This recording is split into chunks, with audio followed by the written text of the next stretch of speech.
Hi all, I'm Kathy Andriel, and this is our Mass General Brigham Artificial Intelligence for Clinicians AI4C lecture series for the new year. Happy New Year, everyone. This is our January 8th, 2026 noon conference, and we are pleased to have Dr. Pouria Rouzrokh from, he's actually a diagnostic radiology resident at Yale, but has a background history that we'll describe. And he's going to talk to us today first about large language models and some technologies involved in that, and then talk about LatteReview, a multi-agent framework for systematic review automation using large language models. As you know, this is a series that is every second Thursday of the month at noon from September to May. And we do record these. Those of you returning are familiar with the recording, which you can access there. And Whitney will go ahead and put the recording link in the chat. I do have to mention that we have seen in some past lectures automated bots for note-taking.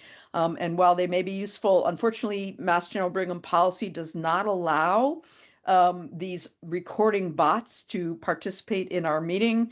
So unfortunately, if those are seen in the lineup of attendees, they will be removed from the session. You can go back and look at the recording, and you can see our past speakers from before: Corey Arnold from UCLA, Mary Ellen Geiger out of University of Chicago, Tara Retson spoke last month from UC San Diego, and today we have our speaker. I mentioned you can look at the recordings.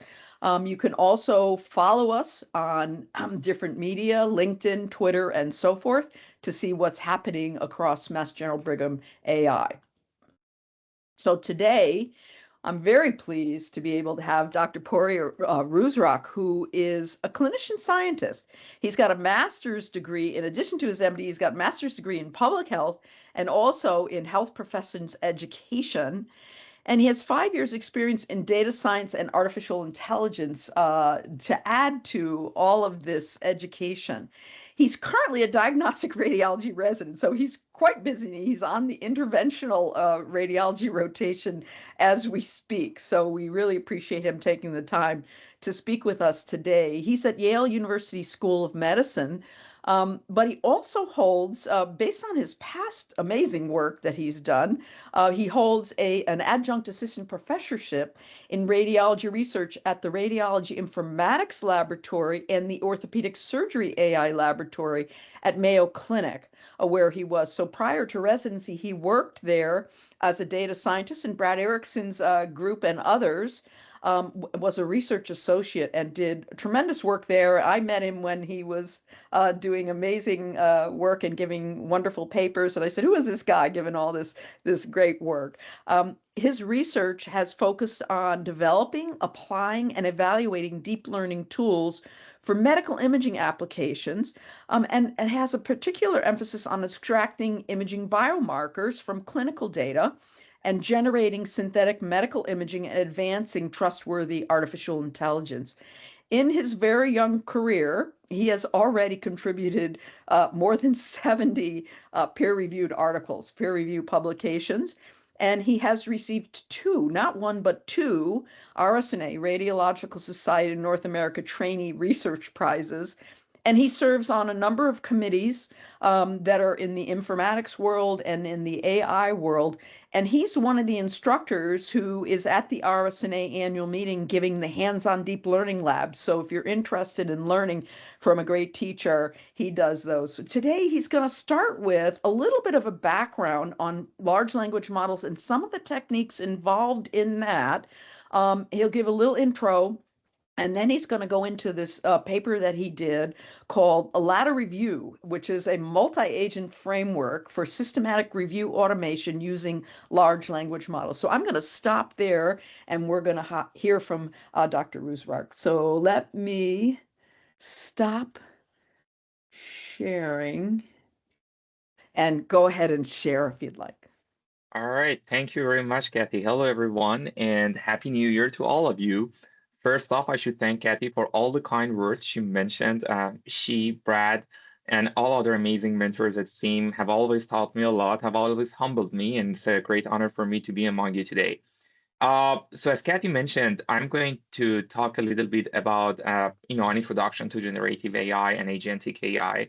And then after probably half the meeting has passed, we will jump into another topic, which is a solution or a product that we developed for automating systematic reviews.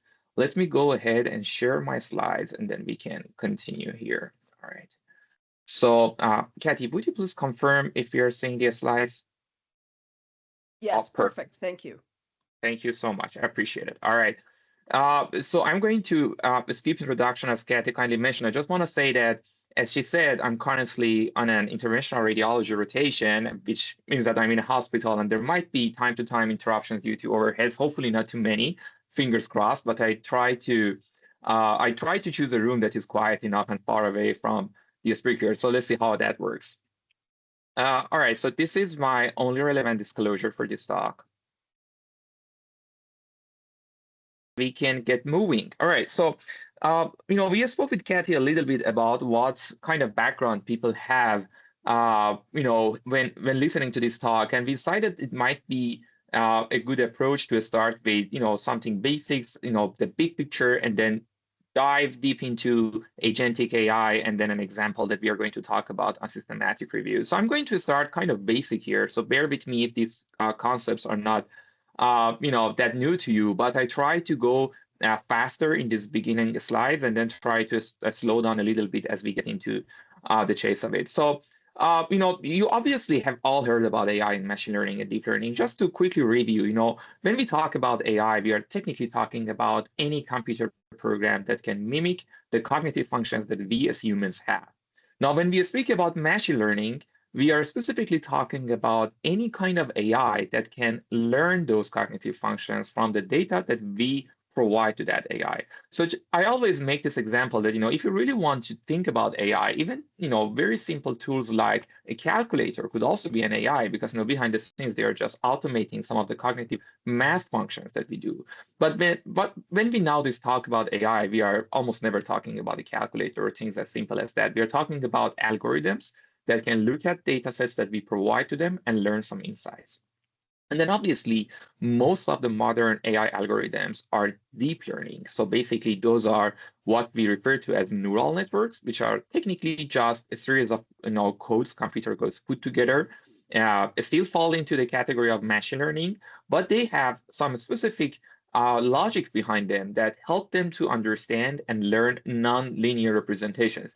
This is quite of a mouthful, but technically what it means is that this will give the neural networks or these machine learning algorithms almost infinite power to learn signals, to learn insights from the data that we provide to them. So as far as we have good data and as far as we have enough number of data points, these algorithms can learn what we actually want them to learn. And if you are basically following up the news on large language models these days, as we will talk a little bit more in future slides, one of the issues that we are going to run into very soon, or somehow ran into already, is that we don't have enough data on the internet to feed into these large language models. We are even creating data using the large language models themselves to train the next generation of them, but still, the quality of the new original data that we have is not that good, or we do not have enough original data. So now we are basically hitting a ceiling there, even though some people believe that there is no actual ceiling. But anyhow, I just wanted to tell you that neural networks, as far as you have good data, they can learn very well. And then when it comes to categorizing machine learning applications, you can think of multiple ways of doing that. Obviously, you can be very technical and do that based on the architectures, or you could be a little bit more applied and look at the kind of end user applications that you expect these models to do for you. And from that perspective, you can say that we have two broad categories of discriminative applications and generative applications. Now, when we talk about discriminative AI, what we usually mean in medical world is that algorithms that do one of these four different tasks that you see here on the screen, and I'm going to talk a little bit about each of them. Now, obviously, I'm ignoring, those less common applications in medicine. If you really want to be precise here, the number of applications that can fall under discriminative is going to be much more than 4. So obviously, the first one that we all have heard about, maybe developed ourselves, is classification. Technically meaning that, we give some data to an AI algorithm, could be imaging, like the ones that you're seeing on the screen, could be some input text, could be multimodal.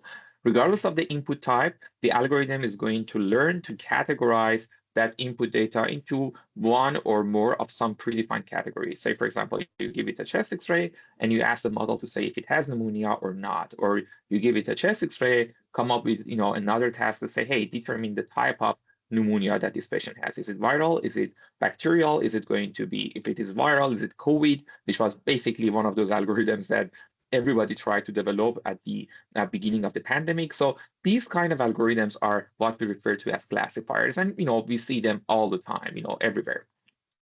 And then we have regression algorithms that we do not see as many as them as we see for classifier models, but still there are some use cases for them. Say, for example, if you really want to quantify a value based on some input data, you basically develop a regression machine learning model. For example, if you want to predict a patient's age based on a scan that you are putting there, something like maybe a chest CT scan, maybe a brain scan.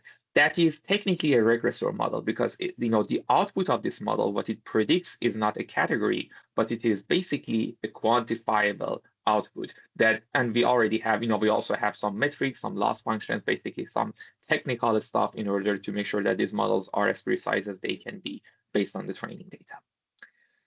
We do have segmentation models, again, very useful, highly practical, and very useful specifically for radiology and pathology and all medical imaging kind of disciplines, because these models will help us to delineate some objects of interest within the input imaging. So, for example, we are looking at liver and really want to understand the different lobes of that. And we don't want to go in and manually delineate all the lobes. We really want to have an algorithm that can learn the signal. Well, they can easily do that because there is clear signal on the hepatic arteries and on the hepatic veins and portal veins and all this stuff there, so they can learn that and they can basically automate this entire segmentation for us. Or a lot of people use segmentation models to delineate the boundaries of tumors within the scans. And for example, use the output for some volumetric calculations that might be later on useful for the patient, for example, to adjust the dose of the radiotherapy that they need to receive and stuff like that. And then finally, we have detection, which is kind of similar to segmentation because you are still localizing some objects. But the important thing is here that here we do not, precisely delineate the boundaries of the objects that we are looking for. We just put a bounding box there, right? As you can see on the screen, for example, we are just, technically roughly estimating where each blood cell is on this path of slides. And the reason that we need detection models instead of segmentation models is that training segmentation models is a tedious task. If you have ever annotated any data for training a segmentation model, you can agree with me that if going there with a mouse or with a digital pen and trying to mimic all those boundaries, trying to draw an object around that is going to be a very tedious job. Nowadays, we have a lot of ways to facilitate this preparing of the data in advance for training segmentation models. It still remains a tedious job. So whenever it comes to training an algorithm for localizing an object in an input imaging, whatever I tell people is that, hey, do you really need segmentation models? Or, are you going to be fine if we just give you the bounding boxes? Because as you can imagine, annotating bounding boxes is much easier. You can just drag with your mouse on an object of interest, and then you're fine with that. So these 4 applications that we quickly reviewed are basically what we refer to as most common discriminative applications in medical AI. But obviously today we are going to talk about generative AI. So let's talk a little bit about that. So, whereas, discriminative models mostly just predict labels, they predict outcomes for us. The outcomes could be categories, could be pixel values, could be numbers, could be masked or bounding boxes.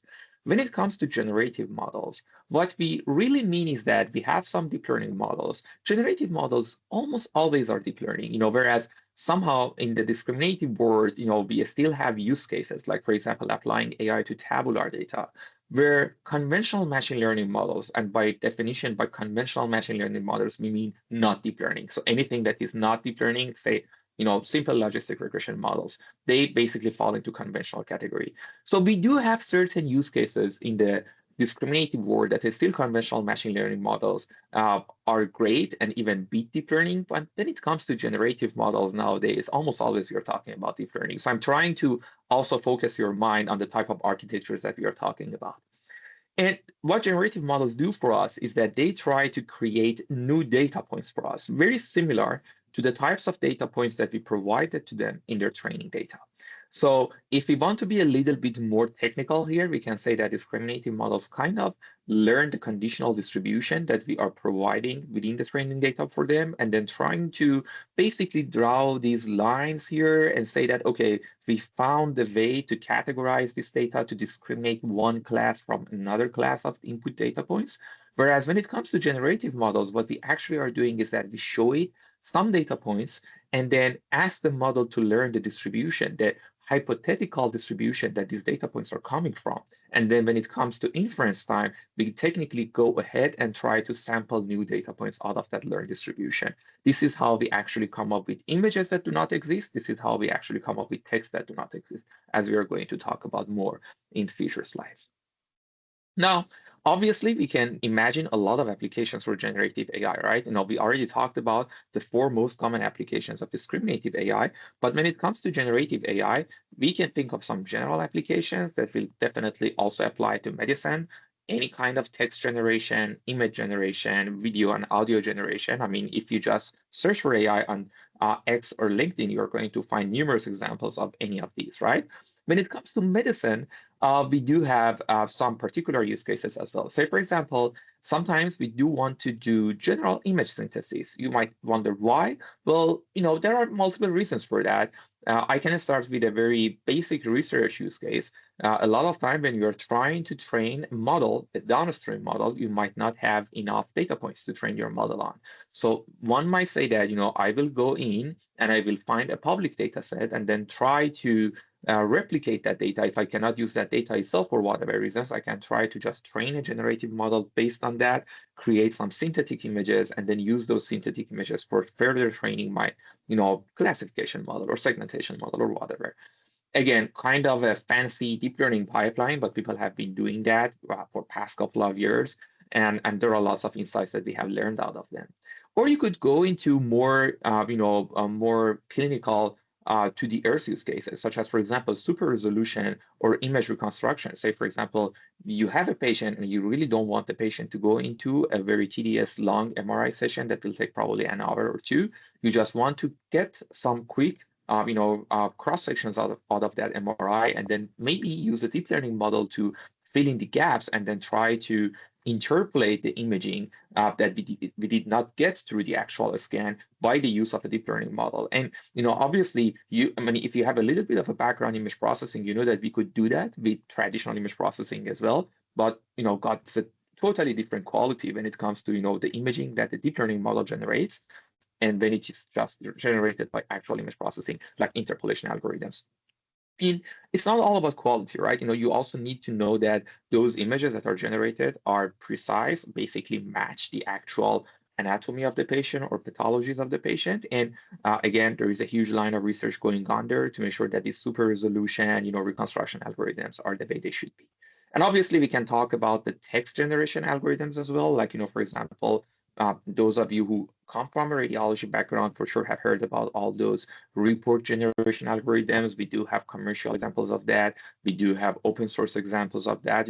Look at the imaging like you and I do and then try to report them. Or maybe we already come up with a prelim report and they try to proofread it. They try to kind of categorize it, make it sound better. So all those applications can also apply to medicine.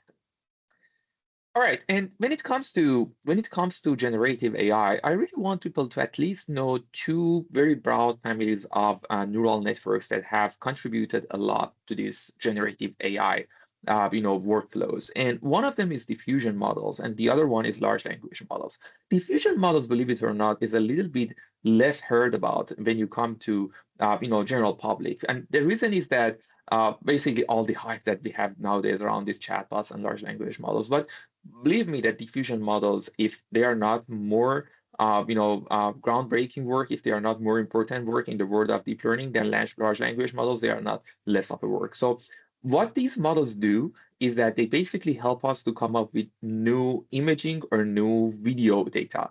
And the way that they work is so interesting. I mean, it has a very complicated theories of math behind it that I would encourage any of you who is interested to just learn a little bit more about that. There are, fabulous blog posts out there on diffusion models. So I would really encourage you to maybe, spend a couple of hours over a weekend to just, look at them. And there's also a very nice video, YouTube video from this channel named 3 Blue 1 Brown, which I really encourage those of you who are interested in math to go and follow up on it, because this channel actually, explains all the very complicated mathematical issues in very simple language and using, very elegant videos. So I would say that learn a little bit more about diffusion models. But just to put it in a nutshell, what these models do is that they basically learn to create actual or real looking images from pure noise, and this looks like a miracle the very first time you train one of these models.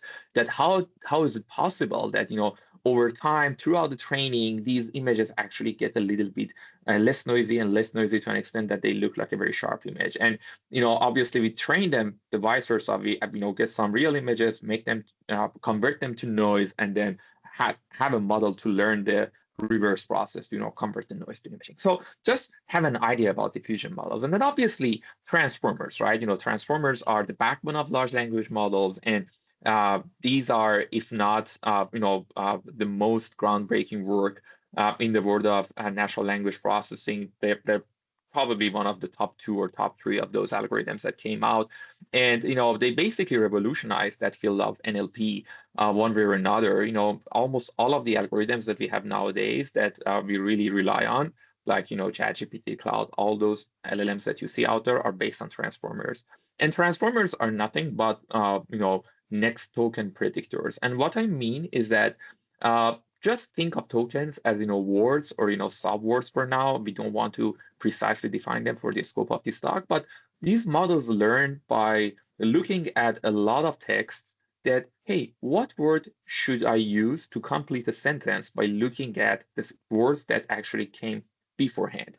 And this looks like to be an easy task, but when you really deep dive into it, you have a lot of issues that you need to tackle. How to basically quantify the words, how to quantify alphabets, or if you think about the number of languages that these models can speak to very fluently nowadays, you come into some nuances that you might not think about in the beginning. Say, for example, some of the languages that people speak in the world, they are not even based on the kind of alphabet that we have in English. So how do these models still talk within those languages as frequently as they do in English as well? So a very complicated background again, but we can just summarize it and butcher the entire technical sophistication of transformers to this simple sentence that these algorithms learn one way or another to look at all the words that have been previously used in a text and attend to them by an algorithm that was named self-attention. And this was basically the gist of these transformer papers when it first came out, and then predict the next word that should come in the sentence. All right, so let's go in. I put this slide here for you because this is basically something that I created for my own learning 2 days ago when I had a little bit of a time off in the hospital, but just listening or watching one of these YouTube tutorials on basics of X-ray physics. And I thought that, okay, this was a nice 10-minute video. Let me summarize that. And then I realized that, well, I should not probably just write it by hand, even though I really like to.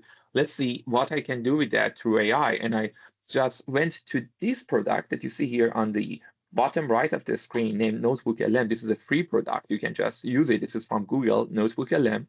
And I just put the YouTube link there. Obviously, YouTube also comes from Google, so these things are connected to each other in the backend. And say, hey, create a detailed infographics for me based on this video. And this is a one-shot output that you see out of this software.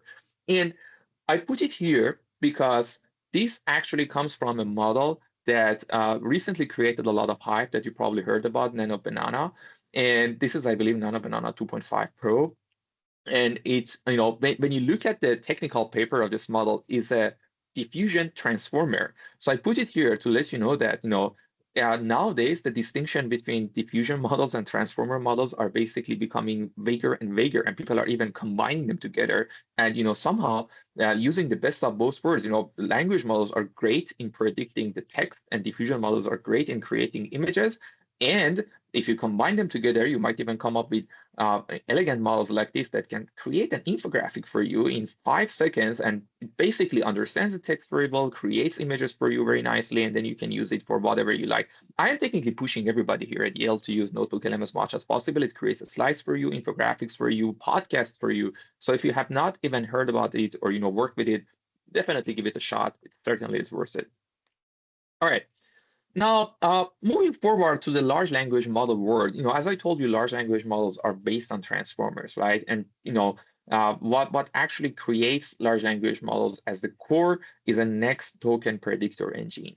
And large language models are more than this, and we're going to talk about them in a bit. But technically, what I want you to know is that even the LLMs alone nowadays are much more sophisticated than just an engine to create text. Even without adding diffusion models to them, these models have ways to understand audio input, image input, and video input. Now, again, a classic LLM by definition only outputs text data. But this is not a clear-cut definition. When you go to the world of large language models, you see people defining concepts all different ways, right? For example, somebody refers to as these kind of LLMs that deal with different type of input data as multimodal LLMs. Some people call them LMMs, large multimodal models. Whatever you want to refer to them, it's just good to know that the nowadays generation of LLMs are so powerful that you cannot really confine them to the text world or textual data. They can deal with all kind of data. And obviously, if you really want to have more than one data type out of them, just combine transformer with diffusion models or other architectures that we have, create audio files, isolate audio files. Basically, these models are doing whatever we have been doing very tediously beforehand. Now, when it comes to large language models, obviously these models have a lot of cognitive and factual knowledge that we rely on every day. But let's talk very briefly about how these models are developed. And the way that people usually develop these models is through two very broad phases.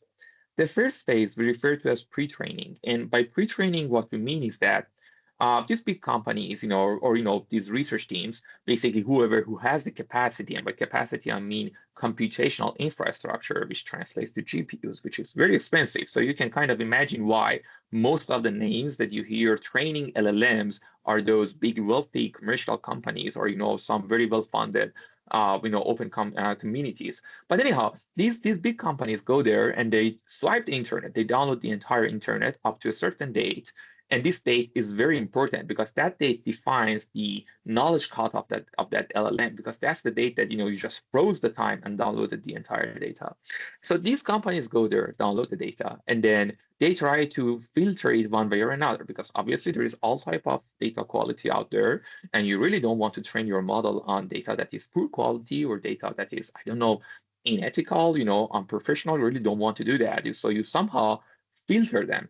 And nowadays, because you already have very well-functioning language models, you can use the language models themselves to basically filter the training data for the next generation. But if you listen to some podcasts about how the initial generations of these models were generated, you would basically be surprised by how complicated and tedious this task could be, because you needed to download the entire world's data, and they rely on something not as smart as today's language models, but probably just focusing on all the higher NLP algorithms that we had in our arsenal, and then try to kind of filter them and find the best quality data out there. But anyhow, one way or another, you get there. You have this good quality data, and then you go ahead and you just train a model there to look at, as I told you, different sentences, mask part of the sentences for them, and have the models predict the next words or the next tokens, if you want to be more precise here, based on the prior tokens that it sees in the text. Now, this is so far good. So we refer to this stage as pre-training, and this stage itself can take up to months. So, for example, large models like what ChatGPT and Cloud or Gemini use behind the scenes, they usually are baking for, I don't know, maybe 5-6 months, something like that. So they do need a lot of time to train, because obviously the training data size is actually quite large, the entire world's data. But when this model is finally done training, you still cannot use it in practice.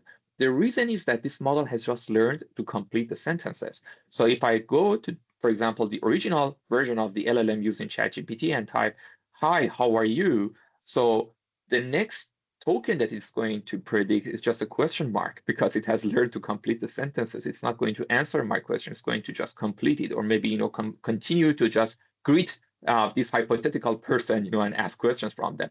So what we can do to make these LLMs conversational, or teach them how to behave when interacting with real humans or other agents, is that we basically post-train them. So we try to fine-tune them. We try to teach them the way of behaving appropriately. And it's not like just the type of question answering behavior that we expect from them, but anything else. Like, for example, if somebody came to you and asked you a question that looked kind of suspicious, maybe, I don't know, they want to ask about how to create a bomb or something, you should not answer to them.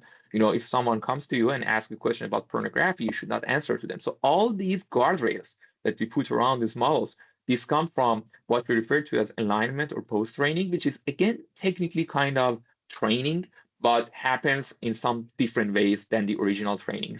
By different ways, I mean that the kind of data that we put to these models are now going to be different.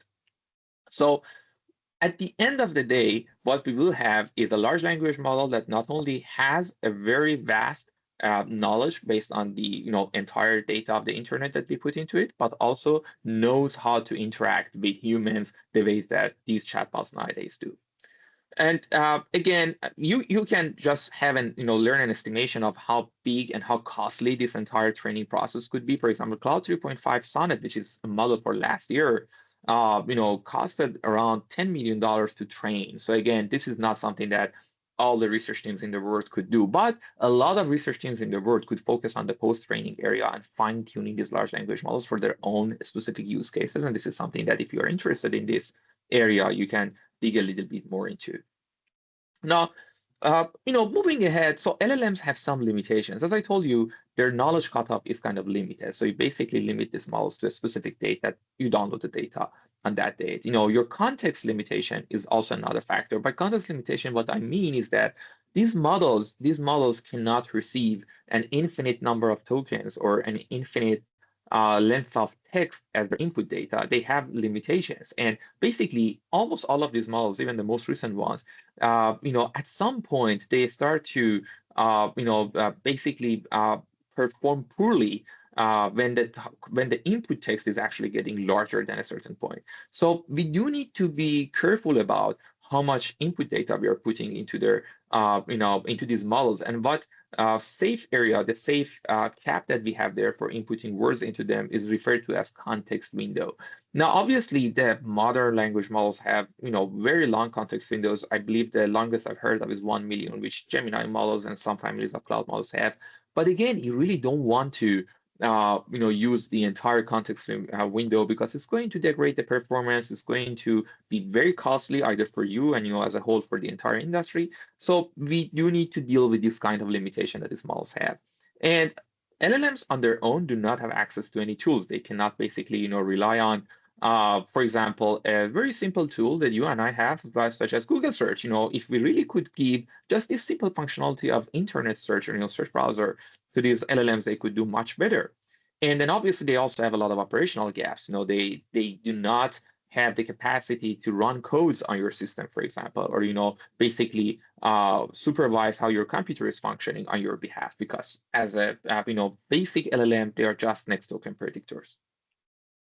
Now, people thought that, well, why not to give them some of these functionalities? Say, for example, we can just go there and give these LLMs some tools, and we teach these LLMs, again, during post-training, that, hey, whenever you tout that you need to search the internet for finding the answer to the question the user is asking, just maybe type this token and then basically just try to write a function for us saying that, hey, I want to search the Google with this query. Write all of that for us, and then we are going to equip you with a tool that this tool is not AI. This is just basically a simple code that is actually going to search the Google through API and return the results to you, return the results on the first 10 pages to you, for example. And then you can look at them, basically just look at it as an input from the user, learn what was there, and then come back and answer the user's question. So these things we refer to as tools. It could be a search engine, as I exampled before. It could be, for example, a calculator. Believe it or not, the original generations of these models were too bad in doing math functions for us. They couldn't even sum some very easy numbers together. And nowadays they are working much better, but nobody knows, is it because these models have tools in their arsenal, or because they actually have learned math a little bit better? This is one of those open questions. And then we could actually do what we refer to as retrieval-augmented generation, meaning when I ask a medical question from this model, it should not just answer me based on whatever knowledge that it has learned from the public internet, because who knows, there are lots of answers to medical questions in the public data that are wrong, simply wrong. So we really want this model to reference actual precise data when answering some questions. It could be medical questions, it could be any other questions that people care about the answers they receive to. And so for that, we refer to a concept named retrieval-augmented generation, meaning the model is going to find the references that it needs by some coding logic behind the scene, and then looking at those references and then try to ground the answer it provides based on those references. And then obviously memory is another thing. Some of these chatbots nowadays have memory. They can remember your name. They can talk with you. They can remember your past projects, the entire conversational memory, and obviously guardrails, as we already talk a little bit about. And this is an example that I always make when I talk about RAG. I believe that open evidence is more than a simple RAG, but certainly it does some RAGs behind the scene. So if you have not heard about open evidence, I would definitely encourage you to just search for it. It's a tool that I believe originally came out of Mayo. It's completely free for physicians. It just needs your MPI. Even without an MPI, it can give you a certain limited number of question answers.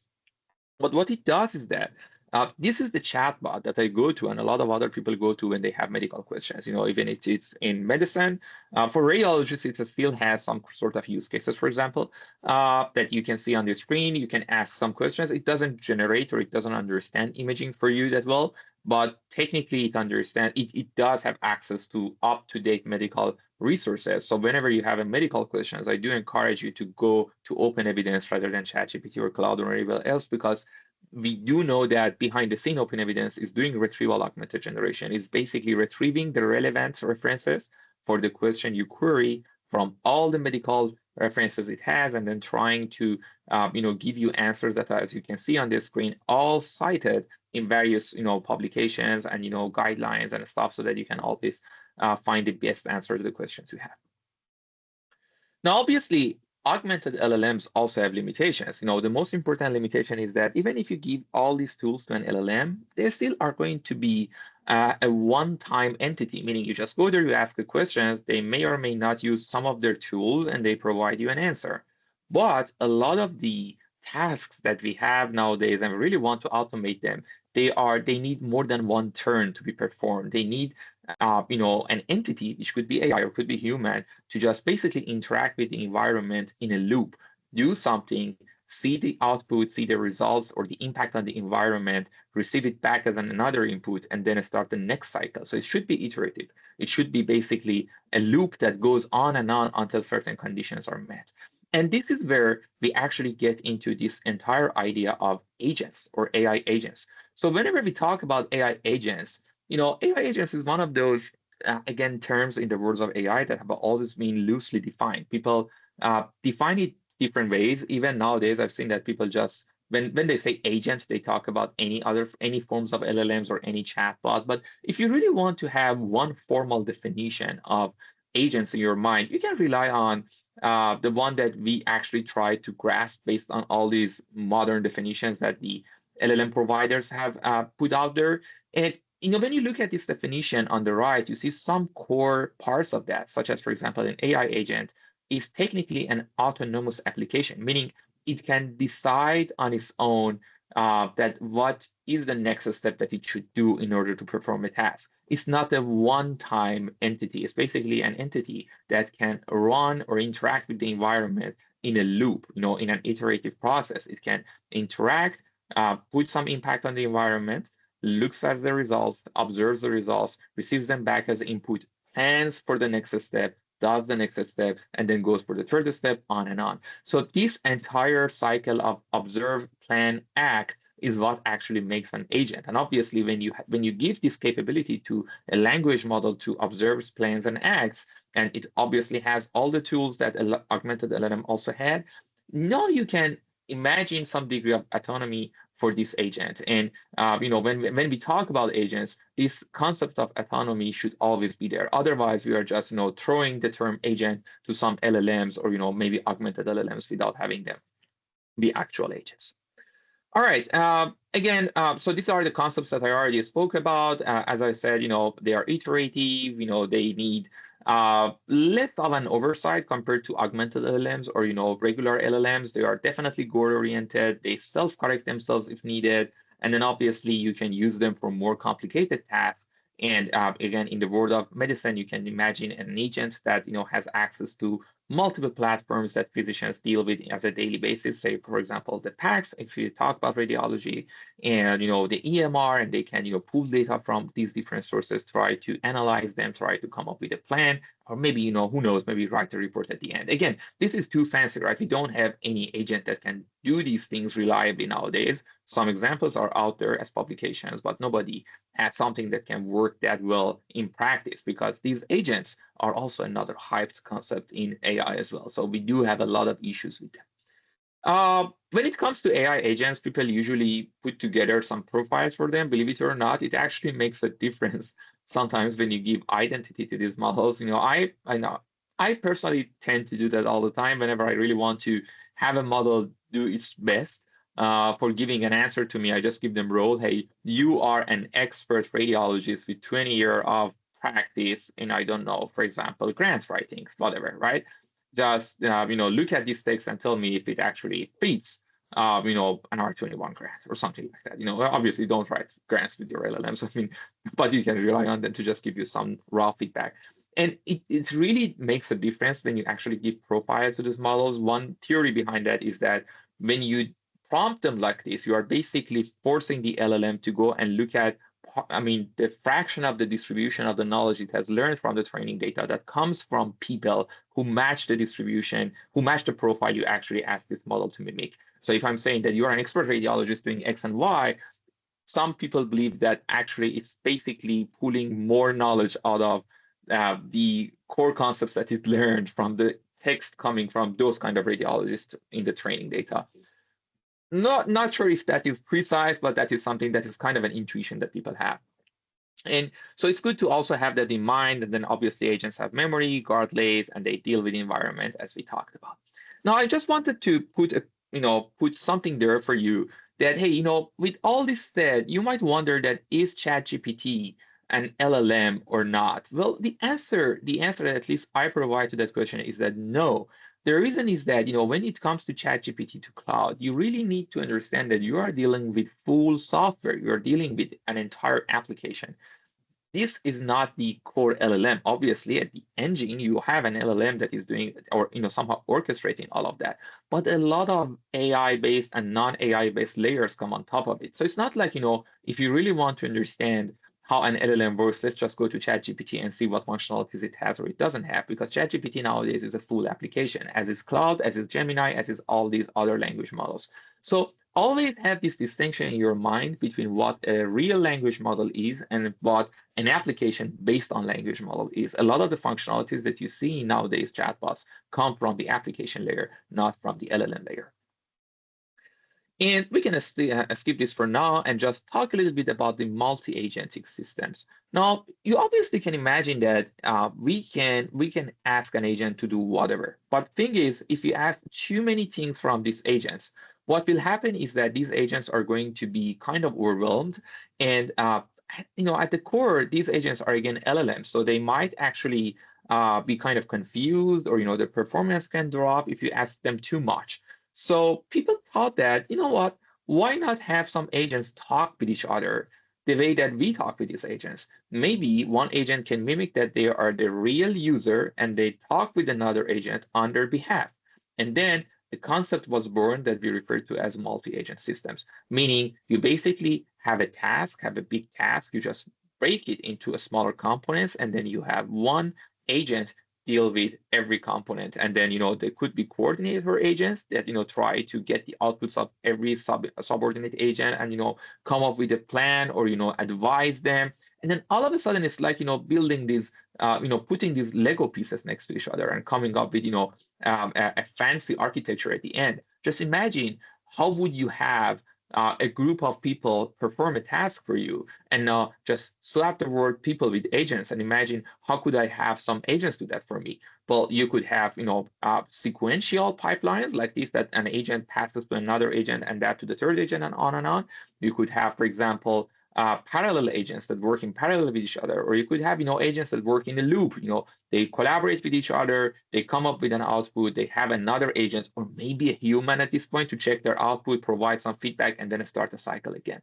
A lot of ways that you can just mix and match these agents with each other. So whenever you do that, you could come up with the name multi-agentic systems.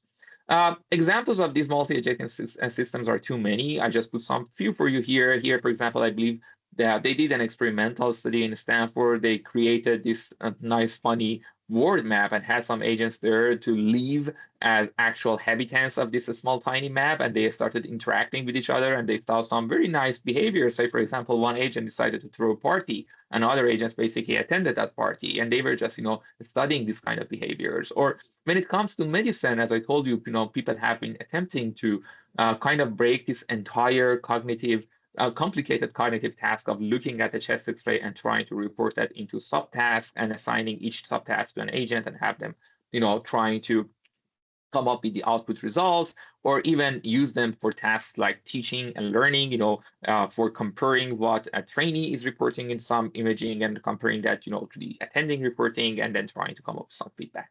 So people are doing this in different ways. Now, if you really want to learn a little bit more about the generative AI and the core concepts, we had a publication a few months ago. It's not that recent. It goes back to April 2025, but I guess most of the content that we discussed there is still valid. So you could take a look at this as well. Now, I know that we are short in time, and I still had not talked about LatteReview, but Kathy, if you don't mind, I can just go there and maybe just share some very brief slides about LatteReview as well, and then, just let people know what it does, and then hopefully I will stop in 5 or 6 minutes so that we can talk a little bit about the question as well. Now, LatteReview, thank you, Kathy. So LatteReview, as Kathy mentioned, is basically a tool for automating systematic reviews. Now, I'm going to basically just show you this big picture of how systematic reviews are done in action. And many of you have already done that, and you know how tedious it can be. You come up with an idea, you go and put together your search query, collect your data from different databases, curate it, and then you come to a process that I refer to as a dead zone. And I mean dead zone by heart, because this is the part that most of these systematic reviews projects are getting canceled. You do need to put together a team, or even you yourself, and do a tedious process of title screening for filtering out some of these studies, then abstract screening. Then when you come up with some abstracts that are legit, you need to read their full text, and then finally abstract some data points out of that. And if you are lucky enough to go through this entire process in a valid way, then you finally have the sweet part of analyzing the data and writing the manuscript. Obviously, these 4 steps in the midway are the ones that take the most time. So what LatteReview wanted to really do was that, and I'm going to skip this, is that can we actually use LLMs for automating these steps? So that if we really want to automate this entire process of systematic reviews, we can look at ideation and building search queries. We can do that using LLMs, or at least seek their help. Downloading the data could be automated by just querying the databases through APIs. And for result analysis and drafting the manuscript, you should be very careful if you are doing this with LLMs, but at least they can be some sort of reliable assistance, if nothing else, but definitely not yet there for doing all these things automatically. But when it came to those manual reviews that we talked about, we didn't have much of a thing there. We did have these deep research tools that I basically skipped these slides. But deep research is not that much suitable for systematically investigating all the articles there. It just goes there, finds some articles based on, or finds some resources based on whatever criteria, and gives you a very nice text, which is great for ideation purposes or just a quick literature review. But when it comes to systematic reviews, you really want to make sure that you are not even missing one eligible studies. So we don't have any tools for doing this. And so what we thought when doing LatteReview was that we really want to have a series of models that can do this. And then I'm going to just go ahead and show you this figure. This is basically whatever all that we did. So we came up with this Python package that we named LatteReview because we thought that this entire systematic review process should be as easy as just drinking or sipping a cup of latte. So technically, what it does is that you just put together some agents the same way as I was explaining to beforehand, and you just give these agents some specific purposes with respect to the task that you have at hand, which is reviewing some articles. Say you could have a series of text files that each contain a title and an abstract for a study, and you have all of them in an Excel file or a CSV file, the way that we usually do when we're doing this analysis. And you can have these agents to just go through them and then try to look at each of these and compare them against some criteria, say, for example, inclusion or exclusion criteria, and then make a decision on whether or not they should be included or excluded, or even quantify a value out of them. Say, for example, score them in terms of relevance to the general goal that you have in mind, or even abstract some data points out of them. For example, find some data points that have been mentioned, like some statistics that maybe you are looking for to do later on a meta-analysis on. So these things could be done by agents. But what we really thought that is fun to do is that we could make this multi-agent. In reality, when you are doing these things, you technically put together teams that consist of more than one person. So a lot of times you have 2 or more junior reviewers who basically first get trained on the task, and then they just go through all these articles or all these stuff and then try to analyze them, and they come into agreement most of the time. Sometimes they reach into disagreements, and then you probably have some senior reviewers, maybe yourselves, maybe other experts, that go and try to dig into what has caused the confusion, what has caused the disagreement, and tries to make the final call there.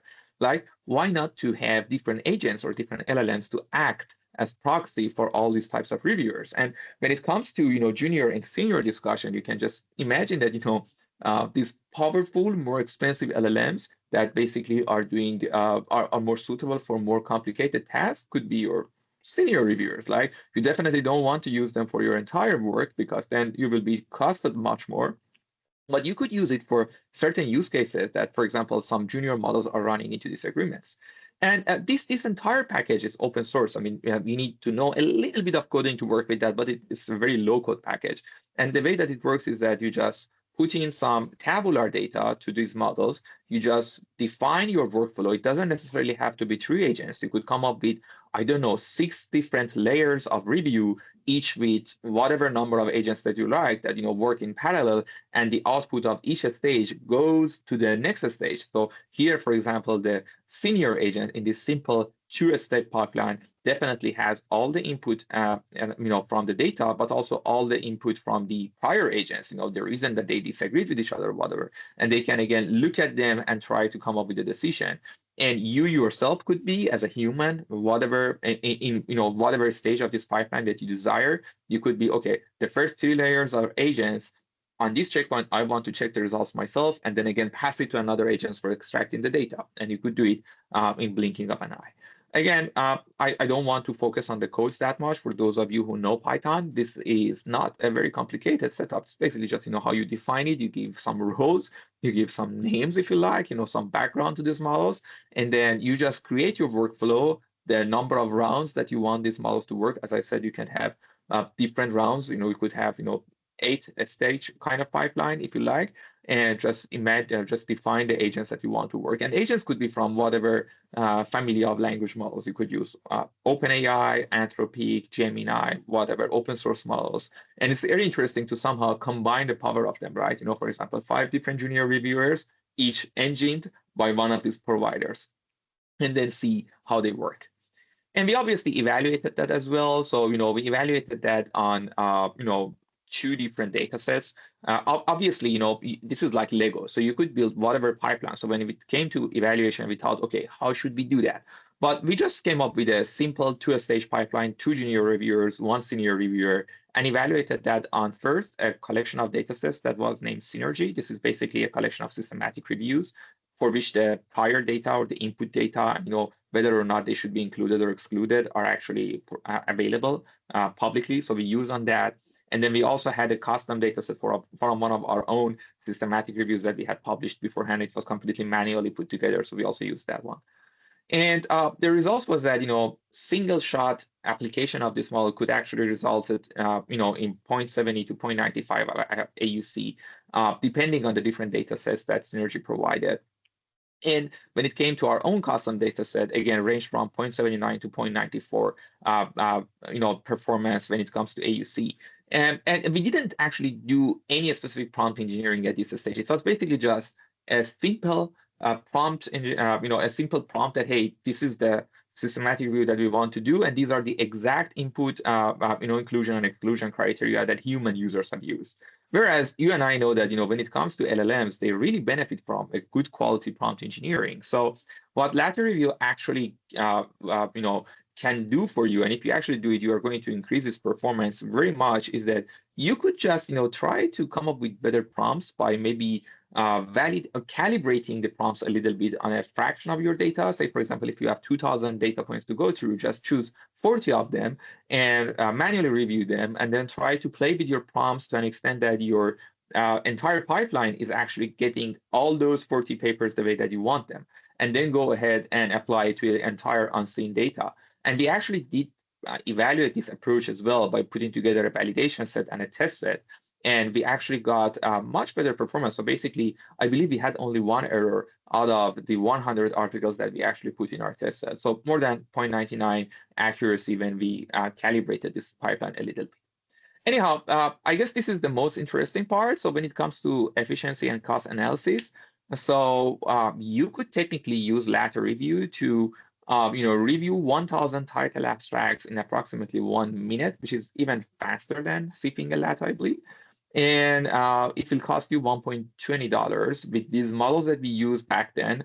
Nowadays, you have state-of-the-art models that are better than these, so probably all the performance will increase as well. LatteReview is just a pipeline. The performance depends on the models you use. So as we have gone forward, we have better models, so probably the performance will increase. We have cheaper models, so probably this entire price will also be cheaper. Obviously, it comes with limitations as well. It depends. Evaluating that wasn't as straightforward as I expected, because as I said, the task at hand matters a lot. The quality and clarity of agents' instructions matters a lot.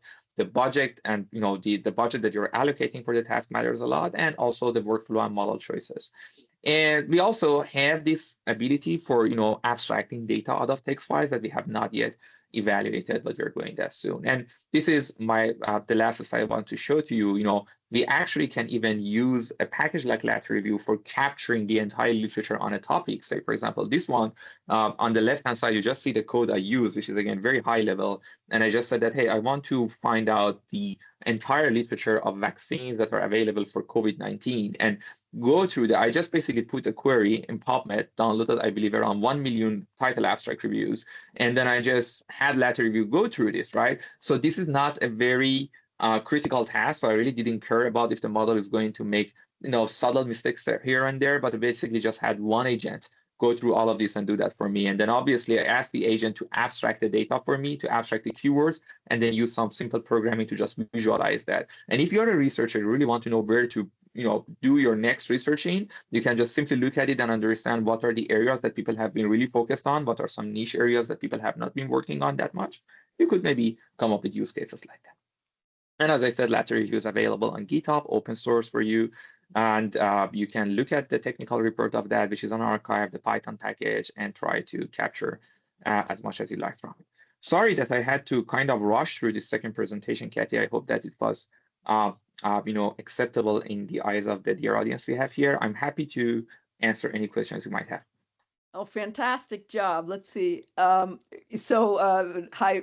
Dr. Michael Lev. Wow, how accurate, trustworthy is the data abstraction is his question. And a lot of people are saying, thank you. Great session. And thank you for giving the preview of LLMs. That was fantastic. And this is a wonderful tool.